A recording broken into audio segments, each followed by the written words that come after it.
So, Five Nights at Freddy's The Twisted Ones. Like, in case you haven't noticed, for this Halloween season, we're taking a look at the Five Nights at Freddy's books to get in the Halloween mood. I mean, I want to talk about the games, so I don't have the fucking time to play them. Whatever. I got time on the bus to read books. So, Five Nights at Freddy's The Twisted One is a direct sequel to The Silver Eyes, and I actually enjoyed it a lot more than The Silver Eyes, mostly because it actually did its own thing, did its own, creative horror, monsters, as opposed to just kind of pseudo-retelling, the backstory of the games. In The Silver Eyes, it's serial killer kills a bunch of kids, possesses animatronics, and, not much else. Whereas the Twisted One, not only follows in the aftermath of that, but actually does its own way of expanding it, more than the, Five Nights at Freddy's games did, or in a direction other than how the Five Nights at Freddy's games handled it. Fuck it, I can't fucking speak! My words, they are wrong! So, it should go without saying, but I'm going to spoil this book.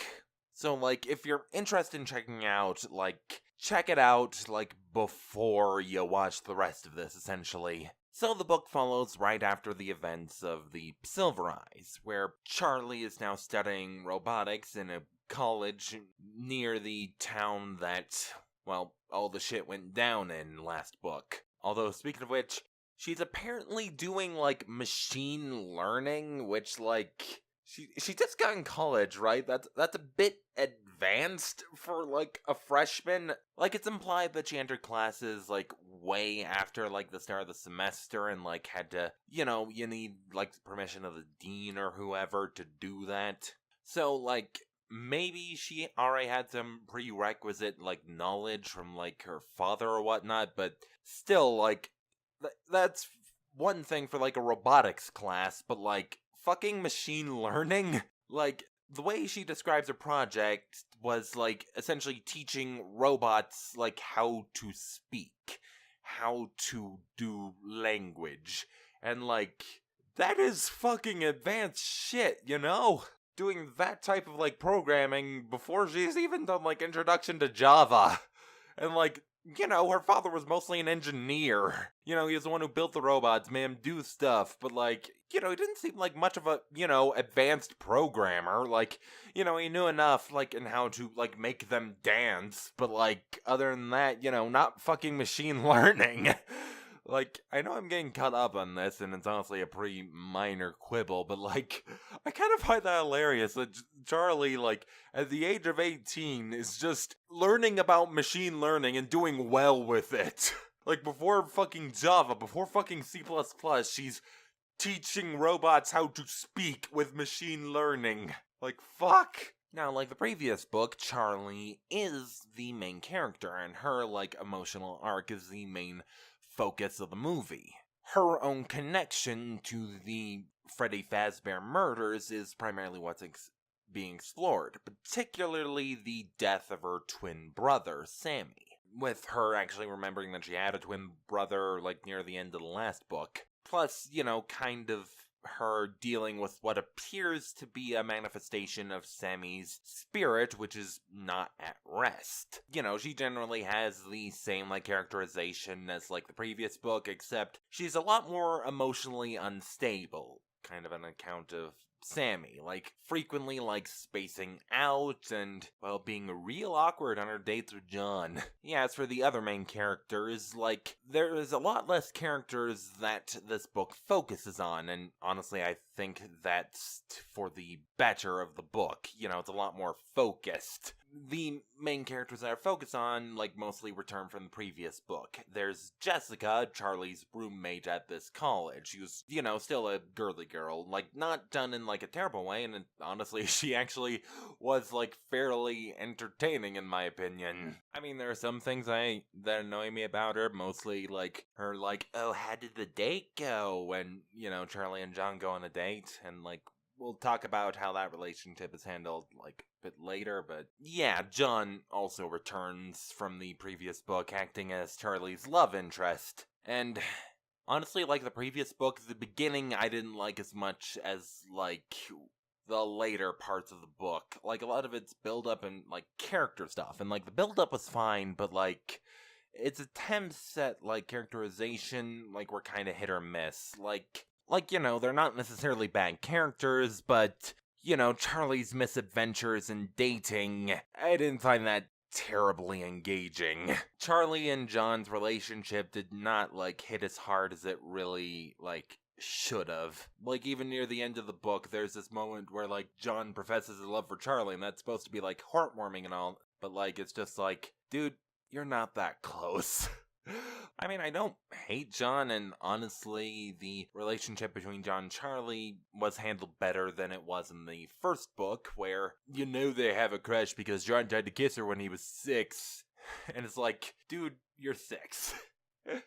Like, people fall in love with people other than the first people they fall in love with. Like, people can fall in love multiple times. There's no reason to keep doing this destined love shit. Like, it's not necessarily bad to have, like, a character like John who's, like, always offering, like, support to Charlie no matter the situation, no matter how dangerous it is. But, like, I don't know, it's just romance was not terribly engaging. Like, there were some funny moments, but it's mostly just like, okay, yeah, I get it, you're dating, cool, can we get to the monsters now? Like, I don't want to seem like I hated it, like, that I hated that John and Charlie were romantic. I mean, on the one hand, I do kind of wish there were more, like, stories about men and women just, you know, being friends, but, you know, romantic relationships between men and women, you know, aren't bad in, like, fiction. You know, my issue is with the broader context of a lack of platonic male and female relationships. But I kind of felt the same way about John and Charlie's relationship, the same way I felt about a lot of the attempts at characterization. Like, it's not terrible, but it's not particularly engaging for me. You know, during its attempts at characterization for this stuff, I'm still kind of, like, waiting for, like, the monsters to show up. Another character returning from the previous book is Clay Burke, the police chief from Hurricane, the town in the previous book.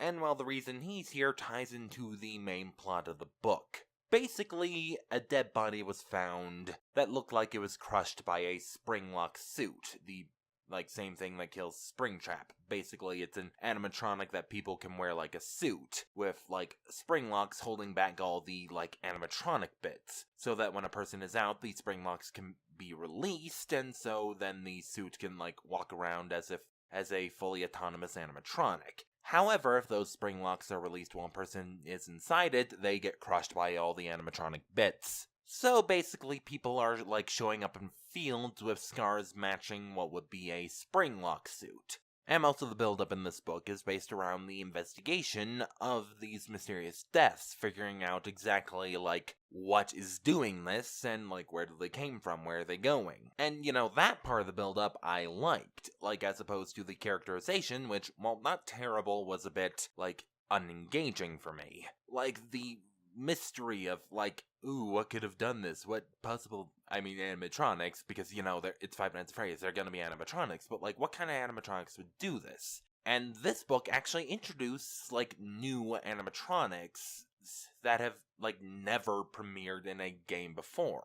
The Twisted animatronics, with Twisted Freddy, Bonnie Foxy, as well as a wolf animatronic. So, like, spoilers, obviously, but, like, the animatronics are basically eating people with, like, the spring locks inside them, like, crushing them. Now, why they're actually doing that is admittedly kind of the goofier parts of the book. The animatronics seem like they were going towards Charlie. You know, seems like they were after her, chasing her. Like, the path of, like, the homes of the people who died, like, make a straight line to Charlie's dorm room. Charlie actually ends up kind of, like, sacrificing herself. She actually manages to survive it, like, in actually my favorite sequence in the book, where, like, she was buried alive, trapped in an animatronic, and slowly but surely, she carefully got her arms free, careful to not, like, trip the spring locks, which would immediately kill her, and then her digging herself out of her shallow grave, which was thankfully not packed very, like, tight, with her actually ending up in the, like, pizzeria from, like, what seems to be Five Nights at Freddy's 2, given the presence of Balloon Boys. Okay, so why are the Twisted animatronics, like, kidnapping people? Why are they after Charlie? Well, it's because of Springtrap. And the dude fucking introduces himself like a fucking supervillain. Like, basically how, like, the meeting with, like, Springtrap goes is, like, where, like, the group sees Springtrap and they go, "Ah, Dave!" "No, I'm not Dave." "Oh, yeah, right, you're William Afton, huh?" "No, I'm not William Afton either. I have accepted what I am. Call me Springtrap." Like, he introduces himself like a fucking supervillain. Like, "No, don't call me Dr. Octavius anymore.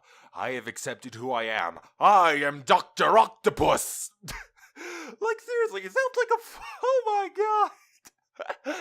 Like, I know he's supposed to be this intimidating, like, villain, but honestly, the treatment of Purple Guy is actually my least favorite part of these books. I don't know, him being this, like, smirking, evil, like, serial killer in the Silver Eyes, like, I didn't really like that. You know, in the games, he's this kind of mysterious figure who you don't know his motivations, you don't know what caused him to do it. He's just kind of in the background, but you know him as the guy who killed people, whereas this, he's like, "Oh, the animatronics here. Oh, they're definitely gonna kill ya."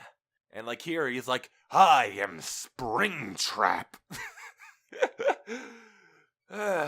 Like, Springtrap is actually the one controlling the twisted animatronics. He's actually the one controlling him with his mind before Charlie and Jessica accidentally free him and, you know, find his corpse that has been fused to a spring Bonnie suit, making him Springtrap. Like, I don't know, he's less, like, mysterious or even threatening and just a little goofy. Like, he doesn't ruin the book, but, like, that is kind of my main problem. You know, he's not a horror villain, he's a fucking comic villain.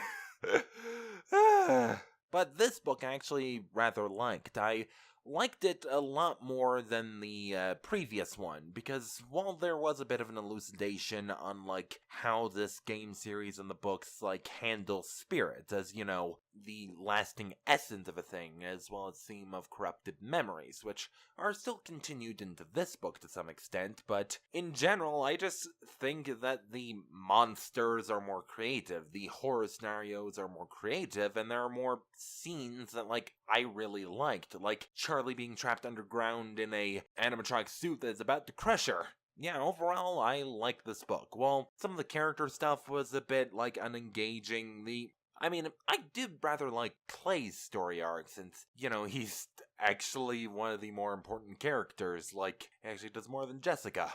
Overall, this book relies on a, like, fairly creative horror scenario, and even if the ending and resolution to it is a bit goofy, and while the characterization is not as engaging as it could be, it's not terrible. Like, overall, if, you know, you like the Five Nights at Freddy's series, or are just kind of interested in it, maybe, I might check it out. I rather enjoyed it. Like, it's not like the best book ever or anything, but it's kind of like the rest of the Five Nights at Freddy's series. While not the best thing ever, it's enjoyable. It's a fun thing to experience. It's a fine thing to experience and something I am engaged with.